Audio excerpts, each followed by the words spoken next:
Président de l'Assemblée générale, Mesdames, Messieurs les chefs d'État et de gouvernement, Monsieur le secrétaire général, Madame la secrétaire générale adjointe, Mesdames, Messieurs, distingués invités. Avant tout propos, je voudrais saisir cette tribune pour saluer à nouveau la mémoire de mon compatriote, Amadou Makhtar Mbow, qui vient de nous quitter. Ancien directeur général de l'UNESCO de 1974 à 1987, il fut un homme d'État émérite et un fervent acteur panafricain de la lutte pour les indépendances. Je félicite M. Philomène Yang pour son élection à la présidence de cette Assemblée générale des Nations unies, ainsi que son prédécesseur pour sa contribution à la mise en œuvre de notre agenda commun. À travers vous, je formule mes vœux de succès dans la conduite de nos travaux. Je salue également l'engagement constant du secrétaire général Antonio Guterres, dont les efforts pour promouvoir la paix, la dignité humaine et le multilatéralisme sont plus que jamais nécessaires. Le Sénégal renouvelle son plein soutien à sa mission en ces temps de turbulence mondiale.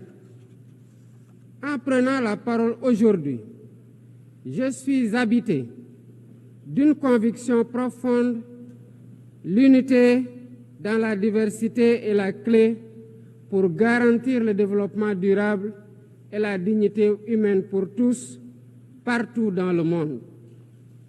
Ce thème de la présente session, qui guide nos discussions, nous invite à repenser nos responsabilités collectives et à nous assurer que les principes fondamentaux des Nations unies, définis il y a près de 8 décennies, continuent de porter la promesse d'un monde plus juste et plus équitable. Mesdames, Messieurs, nous vivons dans un monde troublé, où les principes de la Charte des Nations unies, qui prônent l'égalité, la justice et le respect des droits humains, sont chaque jour mis en mal. Les conflits s'étendent, les inégalités se creusent et les crises climatiques aggravent la vulnérabilité de millions de personnes à travers le monde.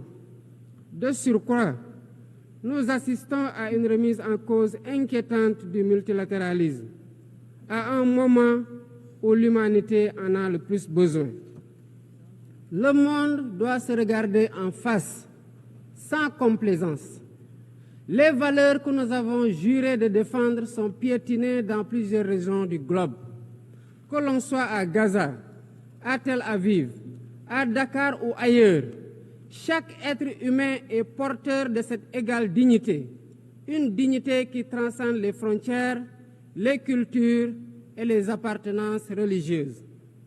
C'est notre devoir à tous de veiller à ce que cette dignité soit protégée et respectée pour chaque être humain, sans exception. Ce devoir est l'essence même des Nations unies. Pourtant, nous constatons chaque jour que le droit international, ciment de la paix mondiale, est souvent violé. Des résolutions adoptées par cette Assemblée sont ignorées. En tolérant ces violences répétées, nous foulons aux pieds les principes de la Charte des Nations unies et sapons les fondements même de cette maison de la paix. Jamais les fondements des Nations unies n'ont autant vacillé qu'en ces temps de violence et de peur et d'incertitude.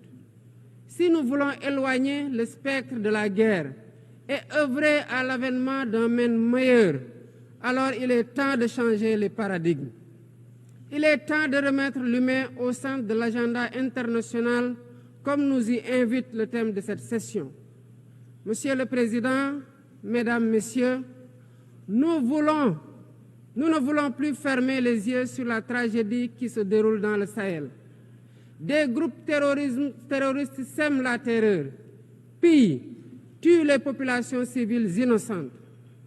Cette région, autrefois stable, est désormais en proie à une violence quotidienne tandis que les Nations Unies, particulièrement le Conseil de sécurité, restent trop souvent inertes. De même, nous ne pouvons pas accepter que le Sahel devienne le théâtre de rivalités de puissances étrangères dont les affrontements ne font qu'aggraver la déstabilisation de la région. Je dois rappeler ici que la paix et la sécurité de l'Afrique sont indissociables de la paix mondiale. Il est impératif que le Conseil de sécurité remplisse pleinement son rôle de garant de la stabilité internationale. J'exprime à nouveau la préoccupation du Sénégal face à la situation tragique qui perdure en Palestine. Des générations entières y ont grandi sous l'ombre de l'oppression, privées de leur droit fondamental à un État viable. Le Sénégal, en tant que président du Comité pour l'exercice des droits inaliénables du peuple palestinien, appelle à un cessez-le-feu immédiat et durable. Nous réitérons notre soutien à la solution des deux États, avec Jérusalem-Est comme capitale de la Palestine, conformément aux résolutions pertinentes des Nations Unies. Cette guerre qui n'épargne ni femmes, ni enfants, ni infrastructures vitales est une plaie ouverte sur la conscience internationale. Il est impératif que le droit international humanitaire soit rétabli dans toutes les zones de conflit et que les Nations Unies jouent pleinement leur rôle de médiateur et de garant de la paix. Mesdames et messieurs, la paix n'est pas seulement l'absence de guerre. La paix, c'est aussi la possibilité pour chaque être humain de vivre dans la dignité, de se nourrir, de se loger, de s'éduquer et de recevoir des soins. Or, aujourd'hui, plus de 750 millions de personnes ne mangent pas à leur faim et des millions basculent chaque jour dans l'extrême pauvreté. Ces chiffres éloignent de plus en plus le monde des objectifs de développement durable fixés pour 2030. Nous ne pouvons plus accepter que les mécanismes de gouvernance mondiale continuent de reproduire ces inégalités. Il est alors temps de rompre avec la logique du chacun pour soi et de bâtir un nouveau contrat social global fondé sur la solidarité et la coopération. Ce contrat doit inclure des réformes majeures pour s'attaquer aux défis politiques, économiques, environnementaux de notre époque. Premièrement, il est impératif de sauvegarder et de renforcer le multilatéralisme comme cadre unique d'action pour la paix et la sécurité internationale. Cela passe par une réforme urgente des institutions mondiales, notamment le Conseil de sécurité, le FMI, la Banque mondiale, afin qu'elles soient plus inclusives et qu'elles reflètent les réalités géopolitiques et économiques actuelles. Le continent africain, en particulier, doit avoir une place plus importante dans ces instances de décision.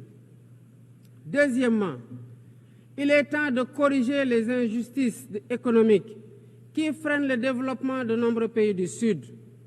Le commerce illégal, l'évasion fiscale, les flux financiers illicites et les congés fiscaux abusifs ruinent les pays en développement, notamment en Afrique. Ces injustices doivent être corrigées pour permettre à tous les pays de participer pleinement au commerce mondial et de bénéficier de la croissance économique. Troisièmement, il est essentiel de garantir avec détermination et d'agir avec détermination contre le réchauffement climatique en respectant le principe de responsabilité commune mais différenciée. Les pays industrialisés responsables historiques des émissions massives de gaz à effet de serre doivent intensifier leurs efforts pour financer une transition énergétique juste et équitable qui ne pénalise pas les pays en développement. Nous devons impérativement protéger notre planète sans sacrifier les droits des nations les plus vulnérables à poursuivre leur développement. Quatrièmement, il est nécessaire de rompre avec toute tentative d'imposer des normes civilisationnelles unilatérales. Depuis son indépendance, le Sénégal a toujours défendu l'égale dignité des cultures et des civilisations, Et cette diversité doit continuer à être la base de la coexistence pacifique entre les peuples. Aucune nation ne devrait imposer aux autres ses pratiques ou ses valeurs comme normes universelles. Le respect des différences est le fondement de la stabilité et de la paix dans le monde. Mesdames et messieurs, le Sénégal est fermement engagé dans cette voie. Nous avons choisi de bâtir un État résolument tourné vers le développement durable avec des initiatives ambitieuses dans des domaines tels que les énergies propres, la souveraineté alimentaire et la gouvernance transparente. Mais nous savons que pour réussir, nous avons besoin de l'action collective et de la solidarité internationale. Aucun pays, aussi puissant soit-il, ne peut relever seuls les défis qui menacent l'humanité. Il nous faut donc agir ensemble, unis dans la diversité, pour construire un avenir où la dignité humaine est respectée, où la justice prévaut et où la prospérité est partagée. C'est par la coopération et le respect mutuel que nous surmonterons les crises qui secouent notre monde. Je vous remercie de votre aimable attention.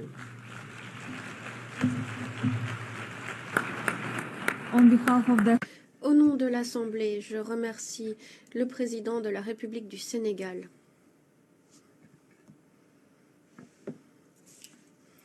L'Assemblée va écouter l'allocution de son Excellence Sylvanie